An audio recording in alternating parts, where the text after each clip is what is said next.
കേരളത്തിൽ കച്ചവടപരമായ ബന്ധങ്ങളിൽ അധിഷ്ഠിതമായ അറബ് മേഖലകൾ പതിയെ ഇസ്ലാം മതത്തിനും കേരളത്തിൽ അടിത്തറവാകുകയുണ്ടായി. കേരളത്തിൽ ഇസ്ലാം മതം എങ്ങനെയാണോ ആരംഭിച്ചത് അതുപോലെ തന്നെ സമാധാനപരമായി പതിയെ വികസിക്കാനും ആരംഭിച്ചു. കേരളത്തിൽ പൊതുവെ സാംസ്കാരികപരമായ മാറ്റങ്ങളൊക്കെ സംഭവിക്കുന്ന കാലം കൂടിയായിരുന്നു 7-8 നൂറ്റാണ്ടുകൾ എന്നും പറയേണ്ടതുണ്ട്. ജൈന ബുദ്ധ മതങ്ങളൊക്കെ പിൻവാങ്ങി പുതിയ ക്രമങ്ങൾ സൃഷ്ടിക്കപ്പെടുന്ന കാലം കൂടിയാണ്.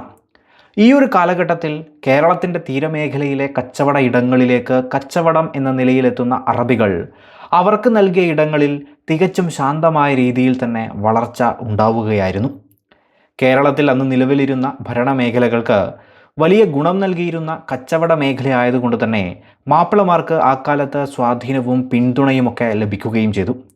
അങ്ങനെ നോക്കിയാൽ കേരളത്തിൻ്റെ തീരങ്ങളിലുണ്ടായ മാപ്പിളമാരുടെ സമ്പർക്കവും വികാസവും ഉത്തരേന്ത്യയിലെ ഇസ്ലാമിൻ്റെ വളർച്ചയുമായി താരതമ്യം ചെയ്യുമ്പോൾ തികച്ചും വ്യത്യസ്തമായ ഒന്നായി കാണാനുമാവും.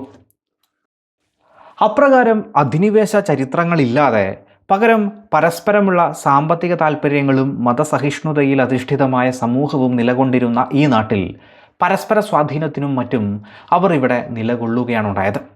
പിന്നീട് അങ്ങോട്ട് നൂറ്റാണ്ടുകളായി ഇവിടുത്തെ വ്യാപാരത്തിൽ തുറമുഖങ്ങളിലെത്തിയ അറബികളുടെ എണ്ണത്തിലും ഇവിടെ എത്തി വിവാഹം കഴിച്ച് സ്ഥിരതാമസമാക്കിയവരുടെ എണ്ണത്തിലുമൊക്കെ ക്രമാനുഗതമായ വർധനവുണ്ടായി. ഇസ്ലാം അറേബ്യൻ മേഖലയിൽ നിന്ന് പലയിടത്തേക്കും വളർന്നപ്പോഴും ഇവിടെ ഭീഷണിയായി തോന്നുന്ന രീതിയിൽ ഒന്നും ഉണ്ടായിരുന്നില്ല. അതായത് ആ കാലത്ത് രാഷ്ട്രീയപരമോ മതപരമോ ആയ അധിനിവേശ ചിന്തകൾ ഇല്ലായിരുന്നു എന്ന് തന്നെ പറയാം. ആ കാലഘട്ടത്തിലെ സഞ്ചാരികളുടെ എഴുത്തുകളിലെല്ലാം തന്നെ കേരള തീരങ്ങളിലെ ഭരണാധികാരികളുടെയും ജനങ്ങളുടെയും സ്നേഹവും ചതിയില്ലാത്ത കാപട്യമില്ലാത്ത ഇടപെടലുകളെയുമൊക്കെ എടുത്തു പറയുന്നത് കാണാം. അതുകൊണ്ട് തന്നെ അറബികൾക്ക് സ്വീകാര്യതയും ലഭിച്ചിരുന്നു. ഇത്തരമൊരു സാഹചര്യത്തിൽ കേരളത്തിൽ ഇസ്ലാം വളരുകയാണ്. കേരളത്തിൽ എത്തിച്ചേർന്നിരുന്ന സഞ്ചാരികൾ കേരളത്തിലെ തുറമുഖ നഗരങ്ങളിലെ പള്ളികളുടെ എണ്ണം വലിയ തോതിൽ വർദ്ധിക്കുന്നതായി രേഖപ്പെടുത്തിയിരുന്നു. 10-ാം നൂറ്റാണ്ടിലെ അറബ് ചരിത്രകാരനും സഞ്ചാരിയുമൊക്കെയായിരുന്ന അൽ മസൂദി മംഗലാപുരത്തിനും കണ്ണൂരിനും ഇടയിലായി സ്ഥിതി ചെയ്യുന്ന സൈമൂർ എന്ന നഗരത്തിൽ ഏതാണ്ട് 10,000-ഓളം മുസ്ലിങ്ങൾ ഉണ്ടായിരുന്നു എന്ന് പറയുന്നുണ്ട്. ഇന്ത്യയിൽ ജനിച്ച മുസ്ലിങ്ങൾ എന്ന നിലയിലാണ് അദ്ദേഹം അവരെ വിശേഷിപ്പിക്കുന്നത്. സ്ഥലം കൃത്യമായി കണ്ടെത്തുക ബുദ്ധിമുട്ടെങ്കിലും 10-ാം നൂറ്റാണ്ട് കാലത്ത് തന്നെ തീരദേശ മേഖലയിൽ പ്രാദേശിക മുസ്ലിങ്ങളുടെ എണ്ണത്തിൽ വലിയ വളർച്ച ഉണ്ടായതായി ഇതിലൂടെ കണക്കാക്കാനാവും. യൂറോപ്യന്മാരുടെ വരവ് വരെ മുസ്ലിം സമൂഹത്തിൻ്റെ വളർച്ച ക്രമമായി വർദ്ധിച്ചതായി കാണാം. ആ വളർച്ചയ്ക്കുള്ള പ്രധാന കാരണങ്ങളായി പറയുന്നത് കുടിയേറ്റം, പ്രാദേശികമായ വിവാഹബന്ധങ്ങൾ, മതപ്രബോധനം, സാമൂതിരി രാജാവിൻ്റെ പൂർണ്ണ പിന്തുണ, വ്യക്തിപരമായ നേട്ടങ്ങൾക്ക് എന്നിവയൊക്കെയായിരുന്നു. മാപ്പിളമാരുടെ ചരിത്രത്തെക്കുറിച്ച് ഷെയ്ഖ് സൈനുദ്ദീൻ മഖ്ദൂമിൻ്റെ കുറിപ്പുകളിൽ ആദ്യകാല അറബ് സംഘം മലബാറിലേക്ക് കുടിയേറിയതിന് ശേഷം ജനസംഖ്യ ക്രമേണ ദൈവത്തിൻ്റെ സാമ്രാജ്യത്തിലേക്ക് പരിവർത്തനം ചെയ്യപ്പെട്ടു എന്ന നിലയിൽ പറയുന്നുണ്ട്. അപ്രകാരം ആ കാല സാഹചര്യവും അദ്ദേഹത്തിൻ്റെ ക്രമേണ എന്ന നിരീക്ഷണവും മതപരിവർത്തനത്തോടൊപ്പം തന്നെ കുടിയേറ്റവും വിവാഹബന്ധങ്ങളുമൊക്കെയായിരുന്നു ആ കാലഘട്ടത്തിൽ മുസ്ലിം ജനസംഖ്യ വർദ്ധിക്കാനുള്ള കാരണങ്ങൾ എന്ന നിലയിൽ പറയാം. മുസ്ലിം വളർച്ചയ്ക്ക് മിഷണറി അല്ലെങ്കിൽ മതപ്രബോധന പ്രവർത്തനങ്ങൾ എത്രത്തോളം ഉണ്ടായിരുന്നു എന്നതുമായി ബന്ധപ്പെട്ട രേഖപ്പെടുത്തലുകൾ കുറവുമാണ്. പ്രത്യേകിച്ച് ഇന്ത്യൻ ഇസ്ലാമിൻ്റെ ചരിത്രത്തിൽ ഉത്തരേന്ത്യയിലൊക്കെ ഉണ്ടായ സൂഫി മിഷണറി പ്രവർത്തനങ്ങൾ എത്രത്തോളം ദക്ഷിണേന്ത്യയിൽ പ്രകടമായിരുന്നു എന്നതും ഒരു ചോദ്യമാണ്. എങ്കിലും മാലിക് ഇബ്നു ദീനാറിൻ്റെയും കൂടെയുള്ളവരുടെയും പ്രവർത്തനങ്ങൾക്കൊപ്പം തന്നെ സൂഫി പാരമ്പര്യവും കടന്നു വന്നിരിക്കാം. വിദേശ പണ്ഡിതരോടൊക്കെയുള്ള മാപ്പിളമാരുടെ ബഹുമാനവും ആദരിക്കുന്ന രീതികളുമൊക്കെ നോക്കിയാൽ സൂഫി സ്വാധീനവും സമൂഹത്തിൻ്റെ ഭാഗമായിരുന്നു എന്ന് അനുമാനിക്കാം. തൊട്ടടുത്ത തമിഴ്നാട്ടിൽ 10-ാം നൂറ്റാണ്ടിനിപ്പുറം നടന്ന സൂഫി പ്രസ്ഥാനത്തിൻ്റെ പ്രവർത്തനങ്ങളും മറ്റുമൊക്കെ നോക്കിയാൽ അതിൻ്റെയൊക്കെ സ്വാധീനം കേരളത്തിലേക്കും കടന്നു വരാമല്ലോ. ഇനി മാപ്പിള ചരിത്രവുമായി ബന്ധപ്പെട്ടും അവരുടെ വികാസവുമായി ബന്ധപ്പെട്ടും നിർണായകമായി പറയേണ്ട ഒരു പേരാണ് സാമൂതിരി രാജാക്കന്മാർ എന്നത്. മാപ്പിള ചരിത്രത്തിലെ 11 മുതൽ 16 വരെയുള്ള നൂറ്റാണ്ടുകൾ കോഴിക്കോട്ടെ സാമൂതിരി രാജാവിൻ്റെ വളർച്ചയുമായി പോലും ബന്ധപ്പെട്ടിരിക്കുന്നു എന്ന് പറഞ്ഞാൽ അതിശയോക്തിയാവില്ല. ആ ഒരു കാലഘട്ടത്തിൽ നാൾക്കുനാൾ സാമൂതിരി ശക്തി വർദ്ധിപ്പിക്കുന്ന കാലം കൂടിയാണല്ലോ. കോലത്തിരി രാജാവ്, കൊച്ചി, വള്ളുവനാട് എന്നിവയൊക്കെയായിരുന്നു ഈ കാലത്ത് സാമൂതിരിയുടെ പ്രധാന എതിരാളികൾ.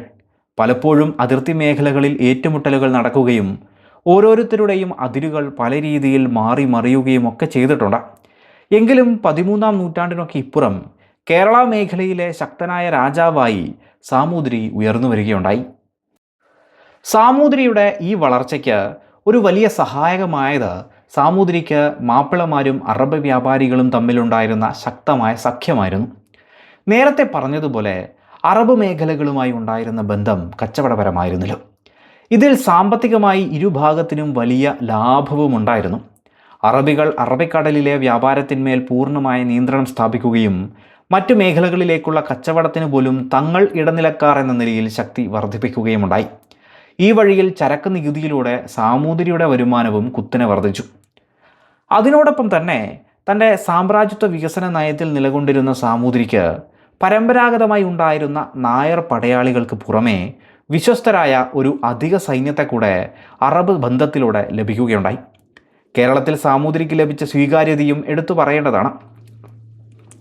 മലബാറിലെത്തിയിരുന്ന ആ കാലത്തെ മിക്ക സഞ്ചാരികളും അതിനെപ്പറ്റി വിശദമായി തന്നെ എഴുതിയിട്ടുമുണ്ട്. അതിലൊന്ന് സാമൂതിരി ദേശത്തെ സുരക്ഷ തന്നെയായിരുന്നു. പേർഷ്യക്കാരനായ അബ്ദുൾ റസാഖ് 1442 കോഴിക്കോട് സന്ദർശിക്കുകയുണ്ടായി. അദ്ദേഹത്തിൻ്റെ അഭിപ്രായത്തിൽ നഗരം അത്രമേൽ സുരക്ഷിതവും നീതിയും നിറഞ്ഞു നിൽക്കുന്നു എന്ന നിലയിലാണ്. അതുപോലെ കേരള തീരത്തെ മറ്റ് തുറമുഖങ്ങളിൽ നിന്നൊക്കെ വ്യത്യസ്തമായി വിദേശ കപ്പലുകളിലെ ചരക്കുകൾക്ക് സാമൂതിരി പൂർണ്ണ സുരക്ഷയും നൽകിയിരുന്നു. ചരക്കുകൾ എത്രനാൾ വേണമെങ്കിലും ഒരു ഭയവുമില്ലാതെ തെരുവുകളിൽ കച്ചവടം ചെയ്യുന്നതിനുള്ള സഹായവും സാമൂതിരി നൽകിയിരുന്നു. അപകടങ്ങൾ ഉണ്ടായാൽ നഷ്ടം ഈടാക്കുന്നതിന് പകരം മുതൽ യഥാർത്ഥ ഉടമസ്ഥന് തിരികെ നൽകുന്ന രീതികളും സാമൂതിരിക്കുണ്ടായിരുന്നു. അതിനൊക്കെ പുറമെ അറബ് മേഖലകൾ ആകെ പറഞ്ഞിരുന്ന ഒരു കാര്യമാണ് സാമൂതിരിയുടെ സ്വീകരണവും പെരുമാറ്റവുമൊക്കെ. വിശ്വാസ്യത കളഞ്ഞ് സാമൂതിരി ഒന്നും തന്നെ ചെയ്യുകയില്ല. ഇത്തരത്തിലുള്ള ഭരണാധികാരിയുടെയും നാടിൻ്റെയും ഗുണം കൊണ്ടുകൂടി അറബികൾ കച്ചവടം കൂടുതലായി കോഴിക്കോട് രാജ്യം കേന്ദ്രീകരിച്ച് നടപ്പിലാക്കി. അത് സാമൂതിരിയെയും വലിയ തോതിൽ സഹായിച്ചിട്ടുണ്ട്. ചുരുക്കിയാൽ അറബികൾ കോഴിക്കോട് കേന്ദ്രീകരിച്ചതിനെ തുടർന്ന് കോഴിക്കോട് തുറമുഖം ഒട്ടനവധി രാജ്യങ്ങളുടെ പുതിയൊരു സംഗമ ഭൂമിയായി മാറി. അതുകൊണ്ടുകൂടിയാണ് മധ്യകാലഘട്ടത്തിലൊക്കെ കേരളത്തിലെത്തിയ മിക്ക സഞ്ചാരികളും കോഴിക്കോടിനെയും സാമൂതിരിയെയും പറ്റി എടുത്തു പറയുന്നത്. സാമൂതിരിയും അദ്ദേഹത്തിൻ്റെ ഭരണത്തെയും യൂറോപ്പിൽ വരെ എത്തിക്കുന്നതിലും അറബികൾ തന്നെയായിരുന്നു നിർണായക ഘടകമായി നിലകൊണ്ടത്. ഇത്തരത്തിലുണ്ടായ സാമൂതിരി അറബ് ബന്ധം സാമൂതിരിയുടെ പേരും പ്രശസ്തിയും വർദ്ധിക്കുന്നതിനും സാമ്രാജ്യം വികസിക്കുന്നതിനുമൊക്കെ കാരണമായി. അതോടൊപ്പം തന്നെ സാമൂതിരി അറബ് ബന്ധത്തിൽ മാപ്പിളമാരുടെ വളർച്ചയും വലിയ തോതിൽ ഉയരുകയുണ്ടായി. അതിനൊരു പ്രധാന കാരണമായി പറയാവുന്നത് സാമൂതിരി ഒരിക്കലും മതപരിവർത്തനത്തെ എതിർത്തിരുന്നില്ല എന്നതാണ്. എന്തിനേറെ പലപ്പോഴും ഇസ്ലാമിലേക്ക് പരിവർത്തനം ചെയ്യുന്നതിനെ അദ്ദേഹം പിന്തുണച്ചിരുന്നു. അറബികളുമായി ബന്ധപ്പെട്ട് മികച്ച രീതിയിൽ സഹകരിച്ച് പ്രവർത്തിക്കുന്ന സ്വന്തമായുള്ള ഒരു നാവികസേന സൃഷ്ടിക്കുക എന്നതായിരുന്നു ഈ നയത്തിൻ്റെ പുറകിലുള്ള പ്രധാന ലക്ഷ്യം. കോഴിക്കോട് തീരത്തെ മത്സ്യത്തൊഴിലാളി കുടുംബങ്ങളിലെ 1-2 പേർ മുസ്ലിമാകാൻ സാമൂതിരി തന്നെ പറഞ്ഞിരുന്നതായി ചരിത്രത്തിൽ പലയിടത്തും കാണാം. ഇന്നും കോഴിക്കോട് തീരങ്ങളിലെ മത്സ്യത്തൊഴിലാളികളിൽ നല്ലൊരു പങ്കും മുസ്ലിങ്ങളാണ് എന്നത് സാമൂതിരി ഈ രീതിയെ പിന്തുണച്ചിരുന്നു എന്നതിൻ്റെയും തെളിവാണ്. എന്നാൽ ചില ചരിത്ര രേഖകൾ പ്രകാരം ഈയൊരു മതപരിവർത്തനങ്ങൾ മത്സ്യത്തൊഴിലാളികളിൽ മാത്രമായിരുന്നില്ല എന്നതും കാണാം. ആ കാലഘട്ടത്തിൽ സമൂഹത്തിൽ പലതരം ജാതികളുണ്ടല്ലോ, പ്രത്യേകിച്ച് ഉയർന്നവരും താഴ്ന്നവരും എന്ന നിലയിൽ. അപ്രകാരം മതപരിവർത്തനത്തിൽ താഴ്ന്ന മേഖലയിലെ ജനതയും ഉൾപ്പെട്ടിരുന്നു. മറ്റൊന്ന്, സ്വാധീന ശക്തിയുള്ളവരും സമ്പന്നരുമായിരുന്ന അറബികളോടുള്ള ആകർഷണവുമായിരുന്നു. ജാതി വ്യവസ്ഥ ഉള്ളതുകൊണ്ട് തന്നെ താഴ്ന്ന ജാതിയിൽപ്പെട്ട ഒരാൾക്ക് ഉയർന്നവരോട് കച്ചവടം ചെയ്യുക എന്നതൊക്കെ വലിയ ബുദ്ധിമുട്ടുള്ള കാര്യമാണ്. അതുപോലെ ഇനി അയാൾ കച്ചവടം നടത്തിയാൽ തന്നെ ഉയർന്നവർ അവിടെ വരികയുമില്ല. ഇത്തരമൊരു അവസ്ഥാവിശേഷം എല്ലാ മേഖലകളിലും നിലനിന്നിരുന്നു. അതേസമയം താഴ്ന്ന ജനവിഭാഗങ്ങളെ അപേക്ഷിച്ച് മുസ്ലിങ്ങൾക്ക് കുറഞ്ഞ നിയന്ത്രണങ്ങൾ മാത്രമേ ഈ മേഖലയിലൊക്കെ ആ കാലത്ത് ഉണ്ടായിരുന്നുള്ളൂ.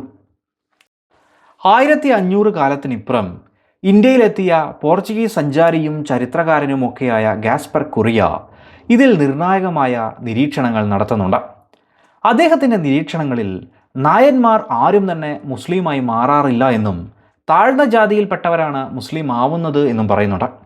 എന്നാൽ പ്രധാനപ്പെട്ട വസ്തുത ഇവിടെയാണ്. മുസ്ലിം ആവുന്നതിലൂടെ അവർക്ക് തങ്ങൾ ആഗ്രഹിക്കുന്ന ഇടത്തേക്കെല്ലാം പോകാനും ഇഷ്ടമുള്ള ഭക്ഷണം കഴിക്കാനും സാധിക്കുമായിരുന്നു. അവർ ഇസ്ലാം സ്വീകരിക്കുകയാണെങ്കിൽ മുസ്ലിം മേഖല അവരെ സ്വീകരിക്കുകയും അവർക്ക് ധരിക്കാൻ ആവശ്യമായ വസ്ത്രങ്ങളും മറ്റുമൊക്കെ നൽകുകയും ചെയ്തിരുന്നു. അതിനോടൊപ്പം തന്നെ ഷെയ്ഖ് സൈനുദ്ദീൻ മക്തൂമിൻ്റെ നിരീക്ഷണങ്ങൾ നോക്കുക. അതുപ്രകാരം മുസ്ലിം മതം സ്വീകരിച്ച നാട്ടുകാരെ നായന്മാർ ദ്രോഹിക്കാറില്ലായിരുന്നു എന്നും പകരം മുസ്ലിങ്ങൾക്ക് പൊതുവിൽ ലഭിക്കുന്ന പരിഗണന അവർക്കും ലഭിച്ചിരുന്നു എന്നതുമാണ്. അതിനർത്ഥം മതപരിവർത്തനം അനുവദിക്കപ്പെട്ടിരുന്നു എന്ന് മാത്രമല്ല, അപ്രകാരം ഇസ്ലാം മതം സ്വീകരിച്ചവരെ സമൂഹം ഉൾക്കൊള്ളുകയും ചെയ്തിരുന്നു എന്ന നിലയിലാണ്. അപ്രകാരം പ്രത്യേകിച്ച് തീരമേഖലയിൽ ഒട്ടനവധി പേർ മുസ്ലിങ്ങളായി മാറിയെന്നും കുടിയേറ്റ കേന്ദ്രങ്ങൾ അവിടെ വർദ്ധിച്ചതായും പലയിടത്തും പ്രാദേശിക ജനസംഖ്യയേക്കാൾ കൂടുതലായി അവരുള്ളതായും ഗാസ്പർ കുറിയ ഒക്കെ നിരീക്ഷിക്കുന്നുണ്ട്. ഇസ്ലാം മേഖലകളെക്കുറിച്ച് കൂടുതലായി ഇബ്നു ബത്തൂത്തയുടെ നിരീക്ഷണങ്ങളിലും കാണാവുന്നതാണ്. 1300-നിപ്പുറം ജീവിച്ച അദ്ദേഹം 3 തവണ മലബാർ സന്ദർശിക്കുകയും അതിൽ മംഗലാപുരം മേഖലയിൽ യമനിൽ നിന്നും വന്ന 4000-ഓളം പേരുടെ കുടിയേറ്റ കേന്ദ്രത്തെ പറ്റിയൊക്കെ പറയുന്നുണ്ട്. അതുപോലെ തെക്കോട്ട് യാത്ര ചെയ്ത അദ്ദേഹം ഏഴിമല, വളപട്ടണം, പന്തലായനി കൊല്ലം എന്നിവിടങ്ങളിൽ വലിയ തോതിലുള്ള മുസ്ലിങ്ങൾ ഉണ്ടെന്നും പറയുകയുണ്ടായി. ഹിന്ദുക്കളിൽ നിന്ന് ഊഷ്മളമായ സ്വീകരണമൊക്കെ ലഭിച്ചിരുന്നെങ്കിലും ജാതി വ്യവസ്ഥ കാരണം ഭക്ഷണം കഴിക്കുന്നത് ബുദ്ധിമുട്ടായിരുന്നുവെന്നും അത് മറികടക്കാൻ മുസ്ലിം ഭവനങ്ങൾ സഹായിച്ചു എന്നും അദ്ദേഹം പറയുന്നുണ്ട്. അതുപോലെ പ്രൗഢഗംഭീരമായ കോഴിക്കോട് നഗരത്തെപ്പറ്റിയും പറയുന്നുണ്ട്. അത് സാമൂതിരിയുടെ ആ കാല സമ്പന്നതയെ കൂടി സൂചിപ്പിക്കുന്നതാണ്. ഇനി മാപ്പിളമാരുടെ വികാസത്തിന് ബലമേകിയ മറ്റൊരു കാര്യമാണ് വടക്കൻ മലബാറിൽ കണ്ണൂരിലെ അറക്കൽ രാജവംശമുണ്ടായത്. ആലിരാജായുടെ ഉദയത്തോടെ മാപ്പിളമാരുടെ പുരോഗതി കൂടുതൽ ശക്തമായെന്ന് പറയാം. അറക്കൽ വംശത്തിൻ്റെ ഉത്ഭവവുമായി ബന്ധപ്പെട്ട് പല കഥകളുണ്ടെങ്കിലും പ്രധാന ഭാഗം ആദ്യത്തെ ആലിരാജാവ് കോലത്തിരി രാജാവിൻ്റെ ഒരു നായർ മന്ത്രിയായിരുന്നു എന്ന നിലയിലാണ്. ഒരു മുസ്ലിം സ്ത്രീയെ വിവാഹം കഴിച്ചതിലൂടെ ജാതി നഷ്ടപ്പെട്ട അദ്ദേഹം ഇസ്ലാം മതം സ്വീകരിച്ചു. മതസൗഹാർദ്ദത്തിൻ്റെ ഭാഗമായി അദ്ദേഹത്തെയും പിൻഗാമികളെയും കോലത്തിരി തൻ്റെ സേവനത്തിൽ തുടരാൻ അനുവദിക്കുകയും പ്രദേശങ്ങൾ നൽകുകയും ചെയ്തു. ചില നിഗമനങ്ങൾ അനുസരിച്ച് ഈ അറക്കൽ മേഖല 14-ാം നൂറ്റാണ്ടോടെ സാമന്തരെങ്കിലും സ്വതന്ത്ര പദവി കൈവരിച്ചു എന്ന നിലയിലാണ്. ഏതായാലും യൂറോപ്യന്മാർ എത്തുന്ന കാലത്ത് ഇവർ ചെറിയൊരു ദേശത്തിൻ്റെ അധിപന്മാരായിരുന്നു എന്ന് കാണാം. കേരള ചരിത്രത്തിലെ ഏക മാപ്പിള ഭരണം എന്നതുകൊണ്ട് തന്നെ അറക്കൽ വംശം കേരള ചരിത്രത്തിൽ നിർണായകമായി നിലകൊള്ളുന്നുണ്ട്. പിൽക്കാലത്ത് അറക്കൽ രാജ്യം കോലത്തിരി മേഖലകളുമായൊക്കെ തർക്കങ്ങളിൽ വന്നിട്ടുണ്ടെങ്കിലും കണ്ണൂർ മേഖലയിൽ അവർ പ്രദേശം വികസിപ്പിക്കുകയൊന്നും ഉണ്ടായിട്ടില്ല. പകരം കടൽ മാർഗങ്ങളിൽ ശക്തി ഉണ്ടായിരുന്നത് കൊണ്ട് തന്നെ ലക്ഷദ്വീപ് മേഖലയിലെയൊക്കെ ദ്വീപുകളെ അവർ അവരുടെ ഭാഗമാക്കുകയും ഇവിടെ മതപരിവർത്തനത്തിനും സ്ഥിരതാമസത്തിനുമൊക്കെ നടപടികൾ എടുക്കുകയുണ്ടായതായി കാണാം. 1510 കാലത്ത് മലബാർ മേഖലയിലുണ്ടായിരുന്ന പോർച്ചുഗീസുകാരനായ ഡോർട്ടെ ബർബോസയും മുസ്ലിങ്ങളുടെ വികാസത്തെക്കുറിച്ച് പറയുന്നുണ്ട്. അദ്ദേഹത്തിൻ്റെ അഭിപ്രായത്തിൽ ഈ രാജ്യത്തെ 20% പേർ മുസ്ലിങ്ങളാണെന്നാണ് പറയുന്നത്. ഇദ്ദേഹവും തീരദേശ മേഖലകളെക്കുറിച്ചാണ് പറയുന്നത് എന്നോർക്കുക. ഉൾനാടൻ പ്രദേശങ്ങളിലെ ചരിത്രവും വിവരങ്ങളുമൊന്നും കേരളവുമായി ബന്ധപ്പെട്ട് പൊതുവെ അങ്ങനെ ലഭ്യവുമല്ല. എന്നാൽ വർഷങ്ങൾ കഴിഞ്ഞ് നിർണായക എഴുത്തുകളൊക്കെ സൃഷ്ടിച്ചിട്ടുള്ള സൈനുദ്ദീൻ മക്തൂം പറയുന്നത് ജനസംഖ്യയുടെ 10% മുസ്ലിങ്ങൾ എന്ന നിലയിലാണ്. ഏതായാലും വ്യാപാരത്തിൽ അധിഷ്ഠിതമായി ഇവിടെ ആരംഭിച്ച ഒരു സമൂഹം ഇവിടെ ഉണ്ടായിരുന്ന സാമൂഹിക സാംസ്കാരിക മേഖലകളിലേക്ക് വലിയ പ്രശ്നങ്ങളൊന്നും ഇല്ലാതെ തന്നെ വന്നു ചേരുകയും ഒന്നിച്ച് ജീവിക്കുന്നതുമായ ഒരു വ്യവസ്ഥിതി ഇവിടെ സൃഷ്ടിക്കപ്പെട്ടു.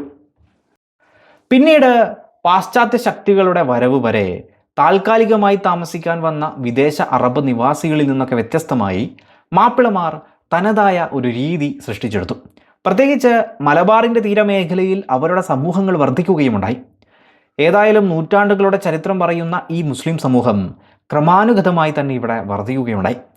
ചുരുക്കിയാൽ പോർച്ചുഗീസുകാർ ഇന്ത്യയിൽ വരുന്നതുവരെ മുസ്ലിം മേഖലകൾ ഇവിടെ വളർച്ചയിൽ തന്നെ തുടർന്നു എന്നും പറയാം.